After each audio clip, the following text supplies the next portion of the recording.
The longer women have estrogen, the healthier their body gets, the better their brain works. I mean, it's just, estrogen really is the hormone of life. And if anything that women get out of this podcast is, listen, no woman feels good without estrogen. You need plenty of estrogen, and you need to know where to get estrogen from people who know how to prescribe it and know how to monitor it and know what too little estrogen is, when too much estrogen is happening, and when women get enough. And that's where we focus, is on that hormone sweet spot.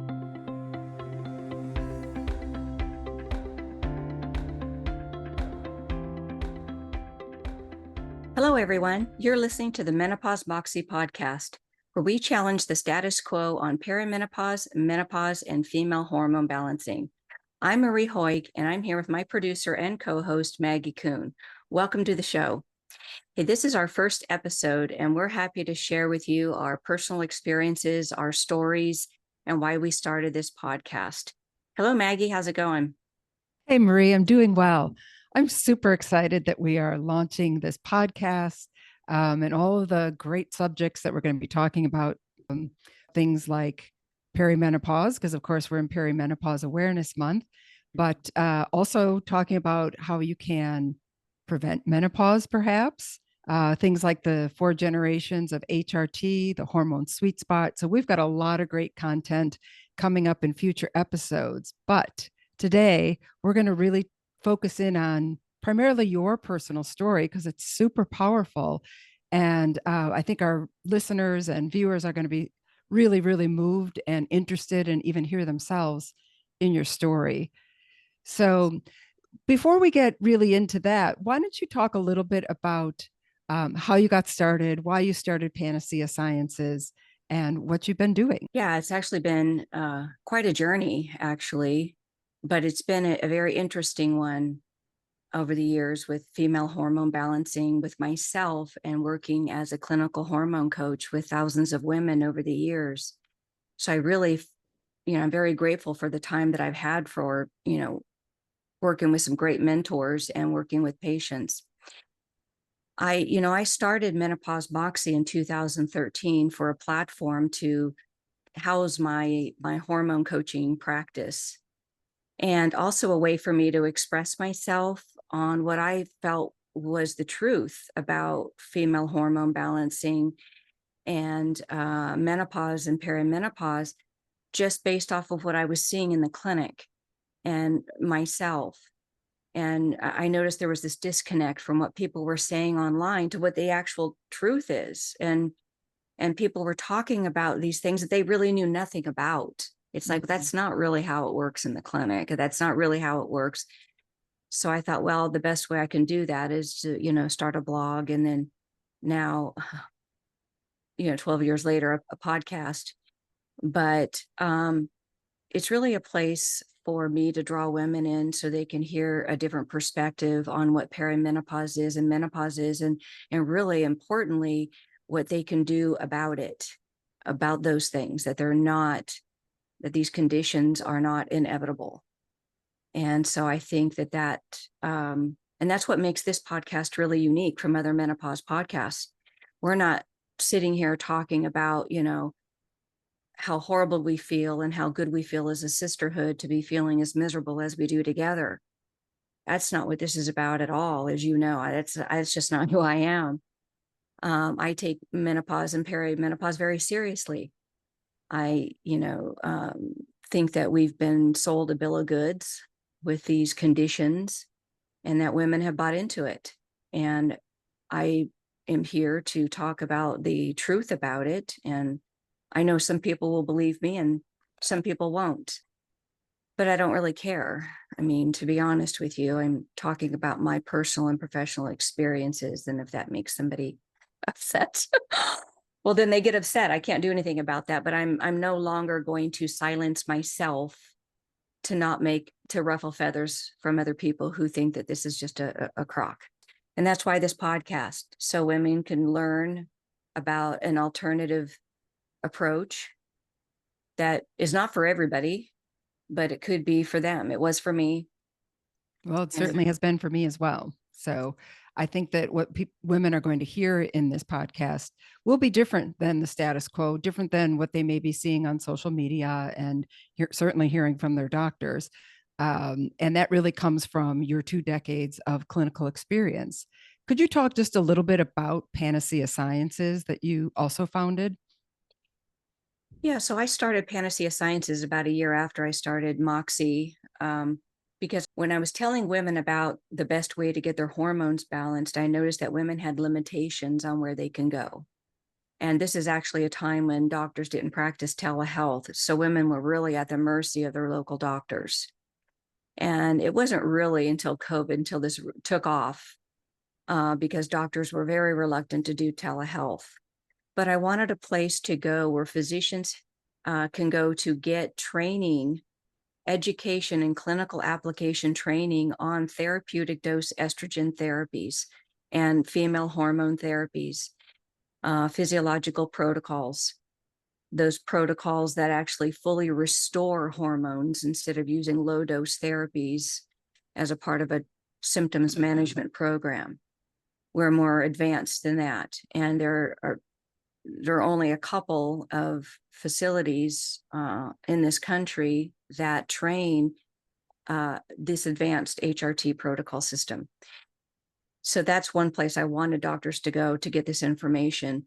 But also, as a clinical hormone coach, the type of HRT, the advanced HRT balancing that we do requires a clinical hormone coach and a physician as a team. And because this transition takes place over time and women experience different things mentally and physically. So a coach walks them through, holds their hand through this process. And so we offer the clinical hormone coach training that teaches these health coaches how to be hormone coaches to work with doctors who are trained in advanced HRT protocols. But also, more importantly, the reason for Panacea Sciences is to offer a telehealth hormone clinic where women can go and get therapeutic dose protocol treatments instead of the low dose patch therapy, the symptoms management approach that a lot of these celebrity doctors and other online hormone platforms are offering women. So they're offering these low dose protocols, but yet they're selling them a bunch of products to manage the symptoms of hormone deficiencies that they wouldn't have if they, got enough of the right hormones. And so what we are doing is very cutting edge and advanced female hormone medicine, but we believe it is the future. So that part really excites me, is to be able to offer these things for people who really want to take female hormone medicine to the next level. And that leads me into why I started this podcast, because of all the misinformation that's out there. I mean, as you know, we talk about this. It's like menopause now is becoming this movement where all these women are embracing that menopause is a condition that every woman has to experience. And that's just really not true. I really want women to understand the truth about estrogen and female hormone balancing, and then what they can do about it. The other reason for the podcast is to open up dialogue about advanced hormone therapies. Women right now, they think they're getting hormone therapy and they're really getting the shaft, honestly. They're getting low dose protocols. They need to know what protocols are available and the mental and physical benefits of these protocols. And that's what that we need to talk about, is what the difference in women's brains and bodies when they experience life on therapeutic dose protocols and low dose protocols. And you and I have both been in both situations. And there's Yes, a big we have. difference. And then lastly, I wanted to create awareness about the need for research on estrogen at every level. We should not be hearing these experts and research scientists saying, oh, we don't have enough information about estrogen. We need more research. Why? It's 2025. Really, with all the information we have, we can't talk about estrogen and how beneficial it is.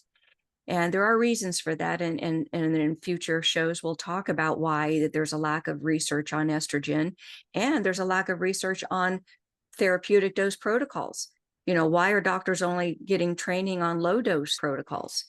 If we're not afraid of estrogen now, and if we're taking the black box label off of estrogen, then let's talk about it now at therapeutic levels. Why are we keeping these levels so low? What's the fear now? So these are the conversations I want to have here. What you're talking about, and the types of things you're saying right now, menopause prevention, therapeutic dose, estrogen. I had no idea these things were possible or available just a year ago. And it was when I met you and heard you speaking in this way that I went, I want that. And I've been working with you in Panacea Sciences for the past several months, almost a year now, on my own therapeutic level, hormone replacement therapy. And I feel incredible. And I think other women need to know this. I didn't understand it. And I was very educated on the topic, I thought. And I did not, nobody has been saying the things that you've been saying. And I think women deserve to hear the truth and to hear it from you because you've got the expertise. And, that's what I think matters. It's not, you're not, this is not your opinion. This is your experience. This is 2 decades of clinical experience, as well as your own personal journey. And yours too, because I don't think you'd be here if this did not have a profound effect on your life. Absolutely. Transformative. I'll tell you, it's just getting started. And you'll know what I mean by that. It's just the longer women have estrogen, plenty of estrogen circulating through their blood, the body gets to work and healing and repairing and trying to perform at an echelon level like nothing else. And the longer women have estrogen, the healthier their body gets, the better their brain works. I mean, it's just, estrogen really is the hormone of life. And if anything that women get out of this podcast is, listen, no woman feels good without estrogen. You need plenty of estrogen, and you need to know where to get estrogen from people who know how to prescribe it and know how to monitor it and know what too little estrogen is, when too much estrogen is happening, and when women get enough. And that's where we focus, is on that hormone sweet spot. So, Marie, why don't we jump in today? Today the focus is your personal journey. And I think it's super compelling. I think a lot of our audience is going to hear themselves in all or some of your story. Certainly I did and do whenever I hear you talk about it. So maybe you could just sort of start at the beginning and tell us your personal journey with this. Well, yeah, I honestly never even heard of hormone therapy when I first started off with this. I was, when I look back, my whole hormone journey started like most women around puberty. And it really all started about then. And I had to go back when I looked at my menstrual cycle history. Once I learned the importance of monitoring this, I went back to, gosh, when did I start my period? And that was about 12. And most women, start around that time, 11, 12, 13. And, but that's really when things started to cause me problems with my behavior and my moods. And I actually remember close to being 13 when I had my first migraine. Mm. And I remember I'd never experienced that level of pain that I could remember. And it was so intense. And I thought my head was going to explode. And I remember it was in the middle of the night and I just couldn't sleep. And it woke my stepfather up.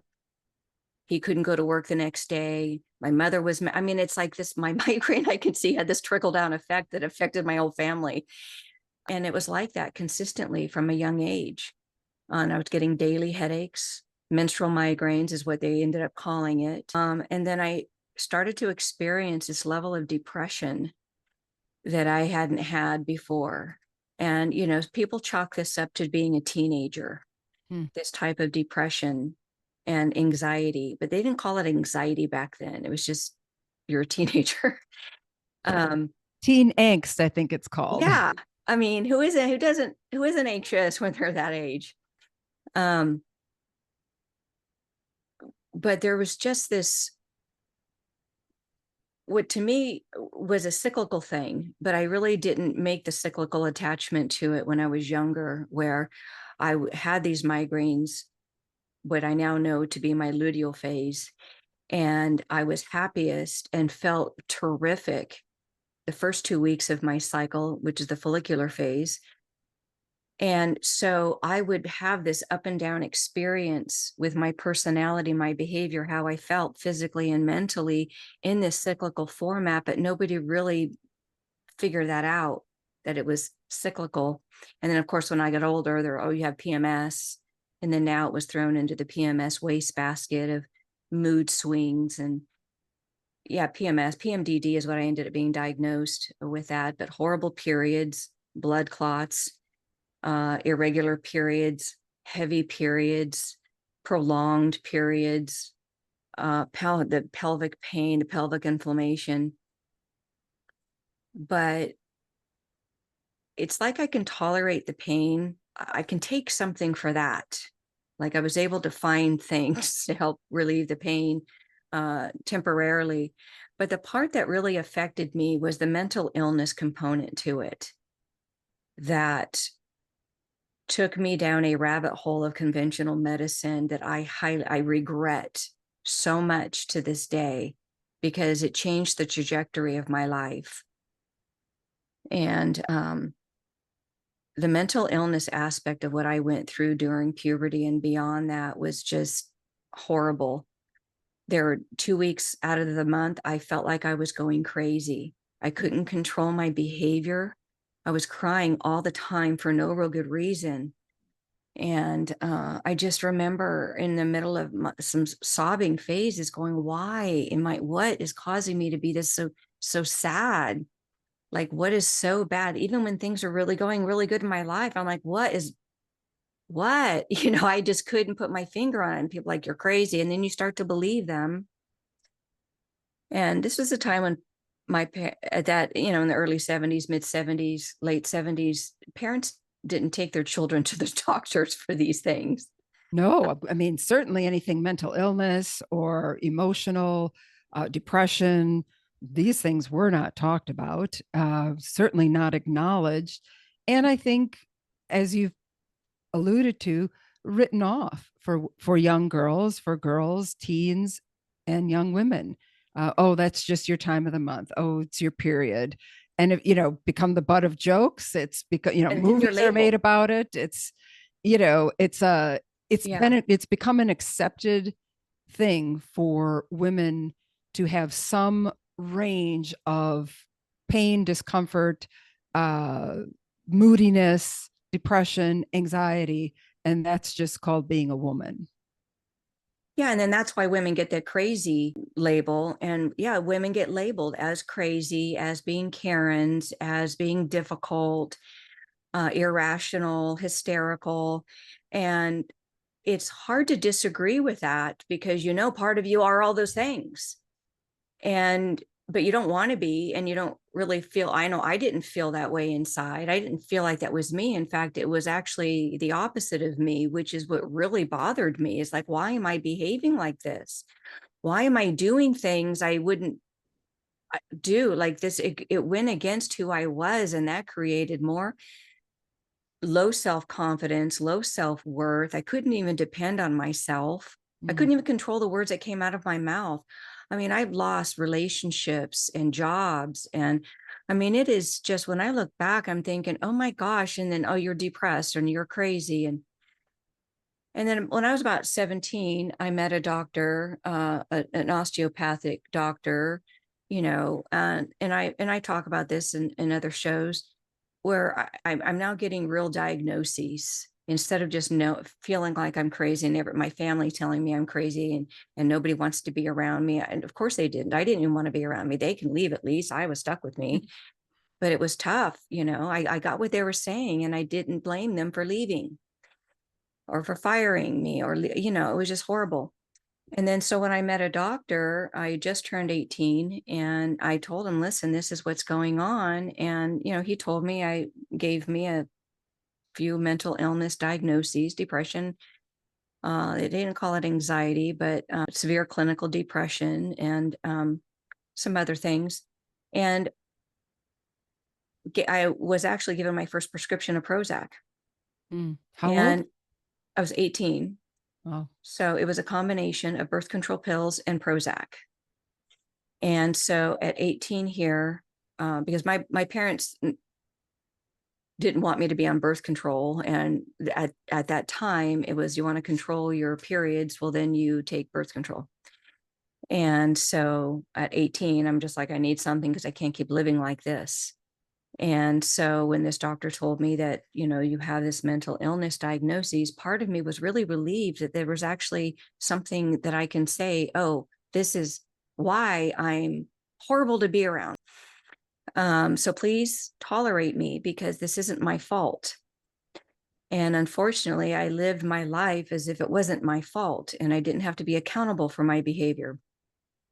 There was a wastebasket I was always able to throw things in when my behavior was out of control. Oh, well, that's who I am. That's who I am. I can't help it. I can't, and then, so there was just this victimhood mentality going down there. And then years and years of psychotropic drug cocktails because, they all stop working after a while. And then the side effects of those medications. I mean, it was just a horrible way to live. And I was young. I was like, now in my early 20s and on these medications and only living half my life because only 2 weeks out of the month I feel good. wow, that's intense, Marie. And I can really, feel the emotion and understand how difficult my period experience wasn't to that extent, but certainly, lifelong since teen, episodes of depression, melancholy, anxiety. And we'll talk further, we'll get deeper into this mental health and hormones in a future episode. But, this is common for young women to have these symptoms, but you had them in the extreme and you were on a lot of prescription medications for this. Where did this lead to and what became the breaking point for you? What changed? Well, I tell you, before I answer your question, I do want to let you know that, and a lot of women can say, oh, well, hold on a second, that's me now, and I'm only 28. But this really is the standard of care even now for young women. And getting put on birth control pills puts women in a chemical state of menopause. We'll talk about chemical menopause in another episode, but it's still the standard of care, hormonal contraception and psychotropic drugs. And this is why women spend the majority of their life not having any sort of experience with estrogen. And, as I got closer into my 30s, I was on this whole cocktail of psychotropic drugs and birth control pills through my 20s and trying to manage my periods. But because of my severe endometriosis, I was told almost at every female checkup that I would never be able to have children because my endometriosis was so bad, which was part of what caused the horrible periods, the painful periods, missing work because of periods. Taking the birth control helped manage the cycles a little bit, but the psychotropic drugs were just way too much to bear. And then they stopped working. And the last doctor I went to get my prescription for psychotropic drugs, he said, these are going to stop working for you at some point, and you will need to consider some alternative treatments with your medicine. And he handed me a brochure for shock therapy. And wow. I was in a state of shock from that. Talk about shock therapy. It probably would have been enough. But I thought to myself after I left, well, one, I had conflicting thoughts about this. It's like, okay, well, this doctor's offering me a solution. However, I don't feel like I have the mental illness like he's talking about that they would use this treatment for. But at the same time, I needed some relief. And then I remember pulling up in front of my house in my car and just sitting there in my car before going in to my husband and 2 children under 3. To let them know, oh, by the way, I'm going to get my brain zapped. And this is my future is you won't have the same woman that you've had as a wife.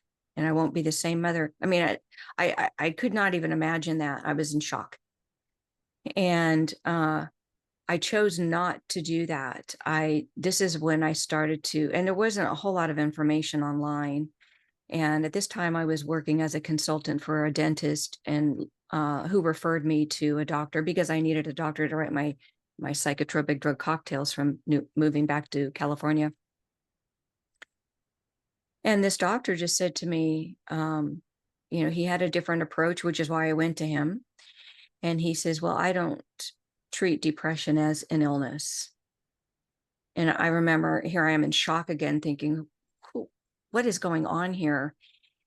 And he says, I don't think you have a Prozac deficiency.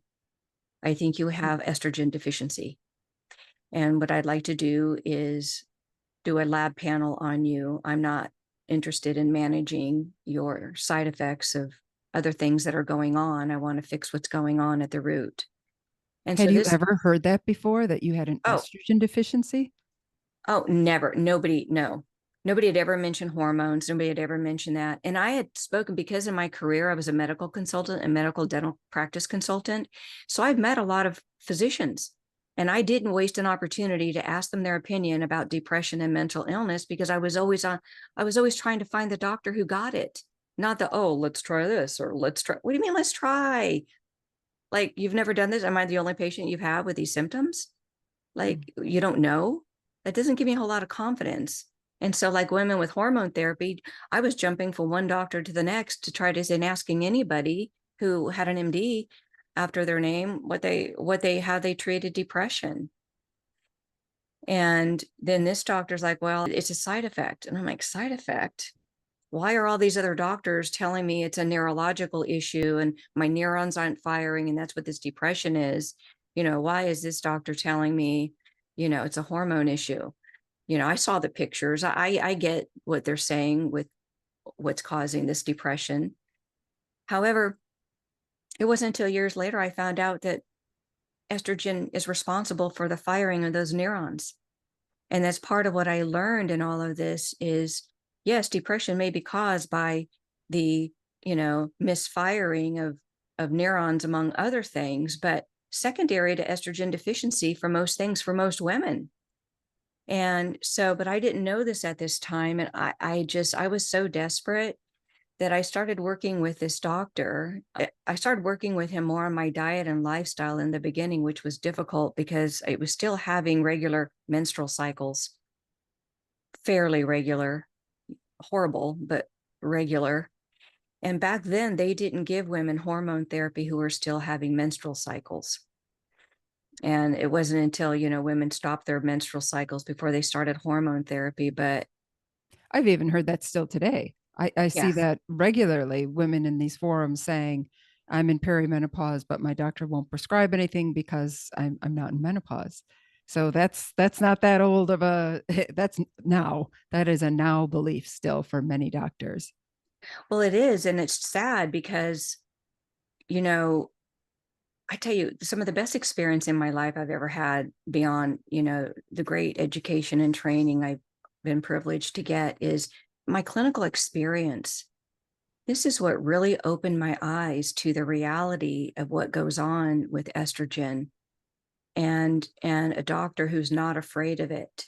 Mm-hmm. And I was seeing it with my own eyes, how it was helping women. Well, I ended up working with this doctor.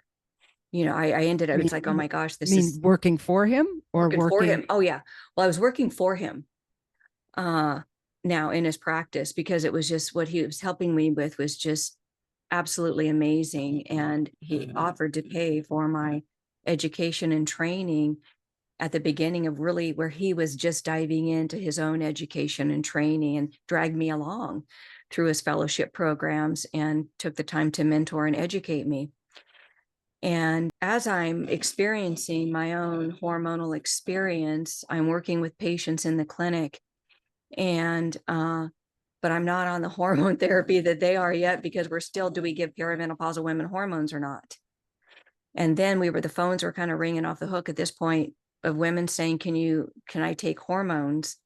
And what we were learning at that time in our training is that you don't give hormones to women who are still menstruating. So he'd say, come back when, you're 51, when you lose your period.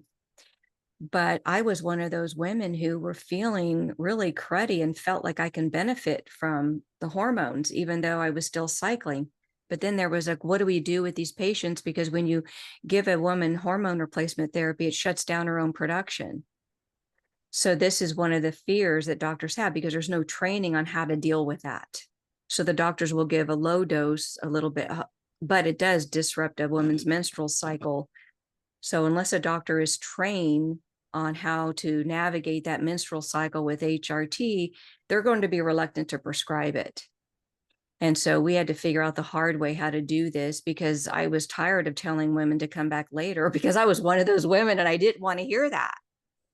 So then I started on the hormone therapy, and then because I just begged the doctor, I just give it to me. It's like, but then around this time, I needed a surgery because I had a prolapsed uterus, and the doctor recommended I get a hysterectomy. And so it was around this time where, right when I was starting hormone therapy, I got the hysterectomy. So this changed my hormone replacement therapy protocol almost immediately.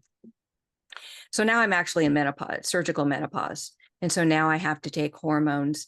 But what we were learning at that time was first and barely second generation HRT protocols, the low dose protocols that many people still use to this day. And then there was a time when that particular hormone replacement therapy stopped working. And then we discovered a third generation HRT, and we'll talk about the 4 generations of HRT in another podcast. But I've been on every HRT system with the exception of pellet therapy because I wanted to know about hormones. I wanted to know how they affected my body. I wanted to know how they affected my brain, how much I needed, how much was too little, how much was too much, how much is just right. And so for the past couple of decades, I've been documenting the patterns I was witnessing in the clinic and with myself, and along with blood work. So the data that I've gathered over the years has given me great insight on how all of these hormone replacement therapies work and when they stop working and why they stop working. This is why we're good at what we do. This isn't just something we took a weekend class for. This has been an evolution for, 2 decades of clinical adjustments, clinical development to get to what we refer to as the hormone sweet spot. And so, Marie, you've been both patient in this 2-decade-long journey of hormone replacement therapy. So both patient and really kind of using yourself as a guinea pig from what I'm hearing, and then also working in this hormone replacement clinic, and therefore having the opportunity to see thousands of other women in their process, documenting that, not only their symptoms or their clinical indicators, but also their blood work. So you have probably a body of research unlike anyone else in the country, maybe the world, I don't know. Yeah, but sadly, this type of data is not accepted in any sort of clinical trials because it's not controlled, but it's why we know what we know. It's like I said, we didn't, because what we learned at these conferences, we saw the failures of it clinically. And when we would go back and ask questions, they didn't give us the answers. They were very vague and said, well, you're going to have to use your best judgment. It's like, okay, well, what do we do when we've maxed out on this dose and women still are asking for more estrogen? I mean, it really has been quite an experience. And I learned so much with this. And it's part of the things I want to share so that women can make their own decisions. What I say and what I recommend and what I do is not for everybody. It takes a certain relatively healthy woman. And this also, in this pattern recognition clinically, I've determined 5 different clinical categories of patients who you can put on the same HRT system, and all 5 will have different clinical responses for various reasons. And I get into that in another podcast. So women can understand what their hormone balancing journey to the hormone sweet spot will look like. The combination of this has given me some great insight. And that's one of the reasons I started Panacea Sciences. so that doctors had a place to go to learn how to do this. And they'll understand where it came from, where the data has come from. It hasn't been skewed. It's not financially biased. And what's nice about physicians who do this type of HRT, they get to see for themselves what happens to their patients clinically. They'll get to see the transformation that takes place every time they see the patient at every interval. And this is the beauty of it. It's not something that you can witness. It's something that I experienced for myself at the same time I was witnessing it with other patients, at the same time I was learning it.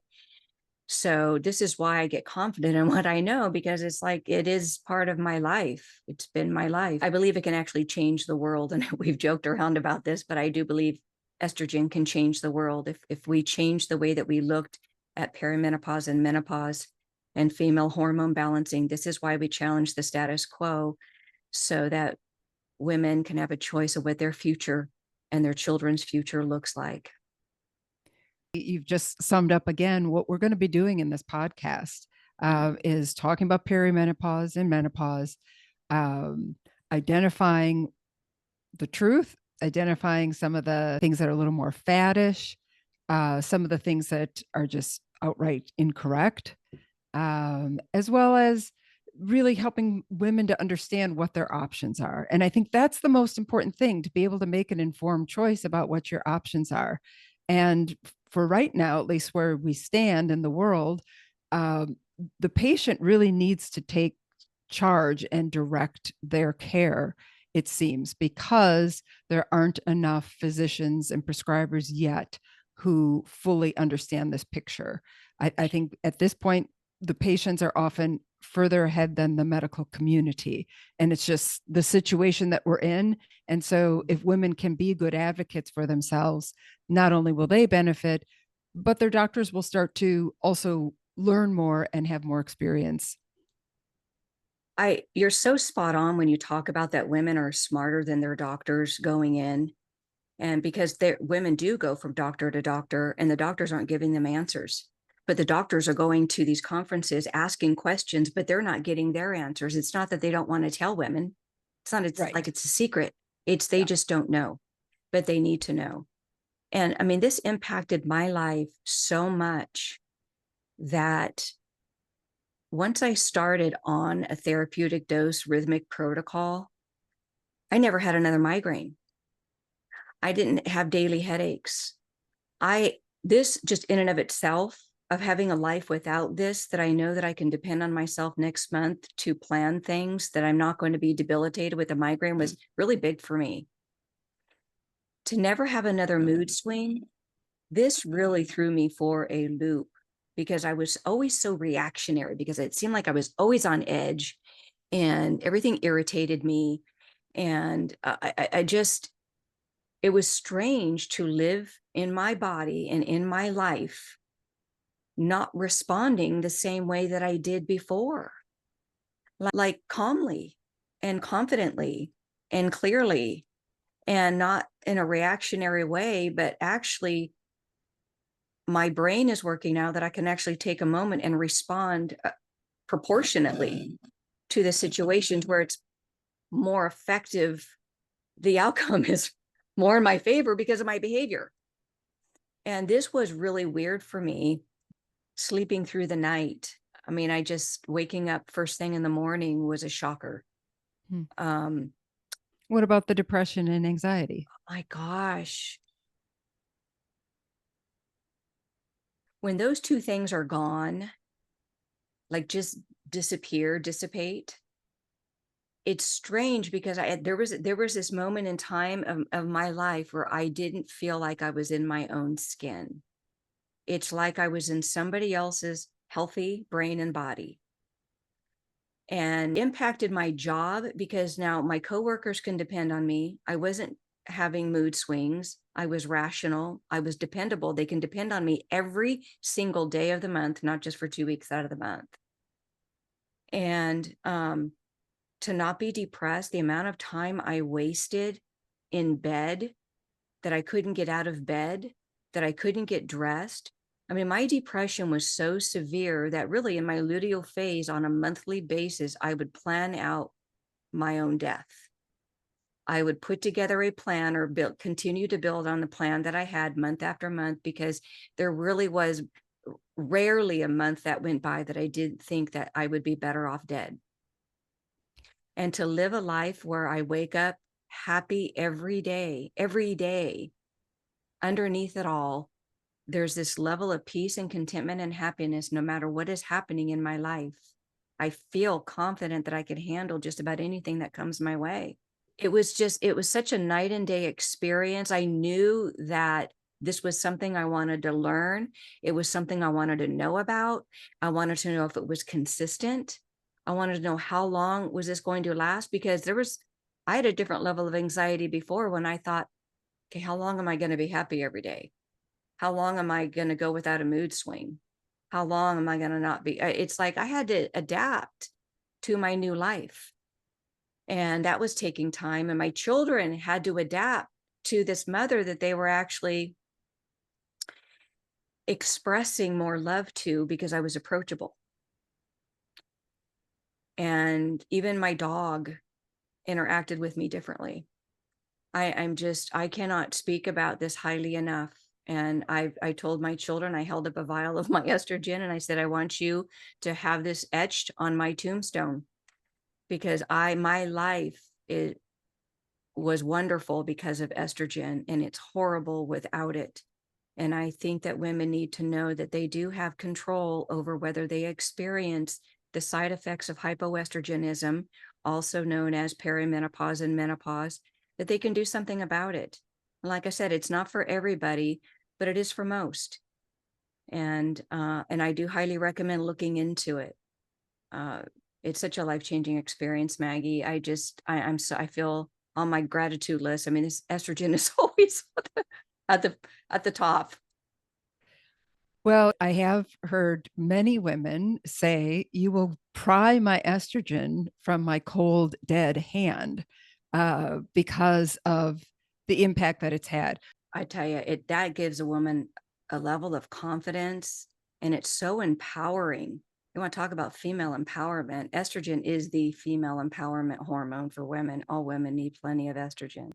I hope that in a future episode, we'll also just go over, you have an exhaustive list of head to toe of how estrogen impacts every aspect of a woman, and how absolutely critical. And it's almost barbaric that we haven't known until very recently, it seems, how important estrogen is to the health and well-being of every woman. Yeah, I'm really excited about this, and I'm excited for you, the audience, listening in and being a part of this.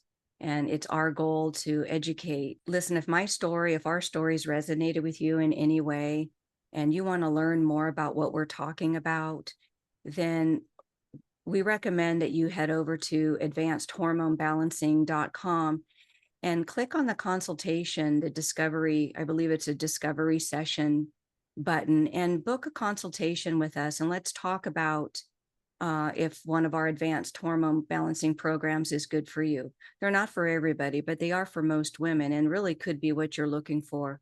Because our goal really at Panacea Sciences Advanced Hormone Balancing is for you to be able to discover hormonal balance as you were supposed to experience it. So we really are the home of the hormone sweet spot, and we invite you to book a consultation.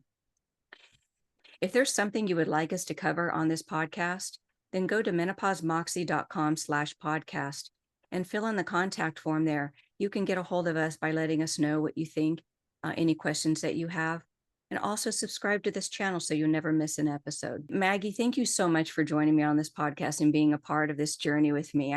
We're going to have a lot of fun with this.